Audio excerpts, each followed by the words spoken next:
Секоја година од 21 до 27 септември одбележуваме ПХВ неделата. Оваа година цел на ПХВ неделата е промоција на мир, толеранција, ненасилство и соживот. Денеска организираме трибина на која ќе се зборува за булингот, за сите форми на насилство во училиштата и за тоа на кој начин може да се превенира, стопира и изолира насилството. На трибината учество ќе земат ученици од средните училишта, професори, родители и училишен психолог кој всушност ќе води трибината.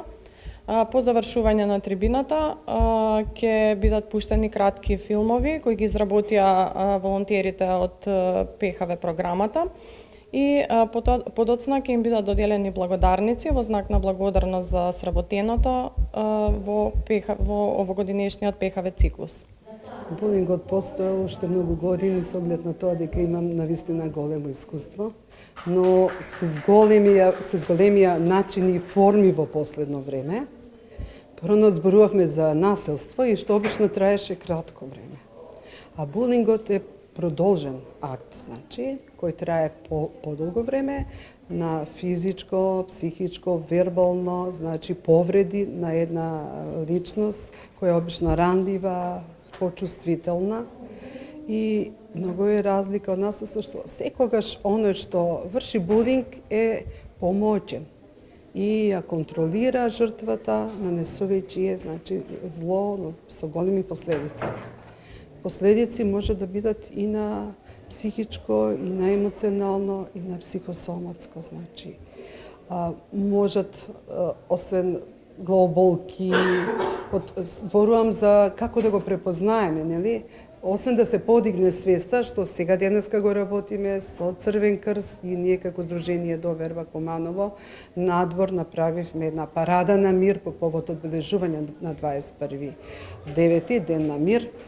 Тоа е еден од начини, ама многу важно е да знаеме и да го препознаеме, да станеме свесни, го збориме булинг, ама да знаеме, да ги препознаеме и за да ги превенираме. Кои се знаци? Ако еден ученик бил добар ученик, академскиот успех многу му се намалува. Ако избегнува определени подрачја, личности, ако бил друштвен, а сега веќе оние социјални активности, на спорт, било каде што го опуштало, он избегнува. Ако едноставно видите дека има и некои физички модрици, се приметува дека некој веќе може и физички го казнува.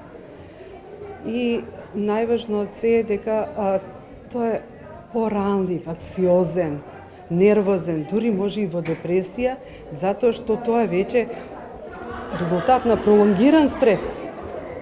Затоа што рековме до долги години некој го малтретира. Се бира кој ќе биде жртва. Тоа се, како што рековте, поповлечени или од некоја различна верска заедница, социјален статус и тоа и како е важно. Соработуваме меѓу себе се повеќе Министерство за образование влие на тоа да секој училиште мора да направи процедура и како не само да се станеме свесни за оние белези што се видливи, туку една шема на поддршка во која што ќе се знае како се постапува, кај кој, во кое време и секако сајбербулингот да се следи, ученици да се обучат и да знаат како да откриваат и тука да ни помагаат. Значи, еден од начини е директно вклучување со ученици. Ние како ученици во Општинско средно техничко училиште Наце Будјони веќе како традиција ни премина да се справуваме со булингот на начин на што веќе се отворија клубови за медиација. Ние сме веќе, ја обучуваме веќе втората генерација на ученици кои ќе продолжат по нашите стапки да се разрешуваат конфликтите на еден ненасилен начин и со тоа во самите училишта да завладее една атмосфера на мир и симбиоза пред се, затоа што веќе знаеме дека пост-ковид пандемијата, нели, учениците, мислам не само учениците, целото население стана на еден начин многу по склоно кон едноставно конфликтни ситуации, па така гледаме да биде, мислам, конфликтите што повеќе да се намалат. Овие 3 години во нашето училиште Наца Буѓони имаме клуб за медиација во кој се и албански и македонски ученици, во која се зборува за превентирање на насилната комуникација, на булингот и на другите. За ова ни помогна Дивна Јанкова и Надица Петровска, во која јас минатата година бев и како ученичка на медиацијата и сега сум и како медиатор. И на сите му кажувам зошто треба медиацијата да биде во сите училишти и многу од учениците сакат да бидат дел од овој клуб и сите ќе бидат во која ќе ми помогне и наиднината.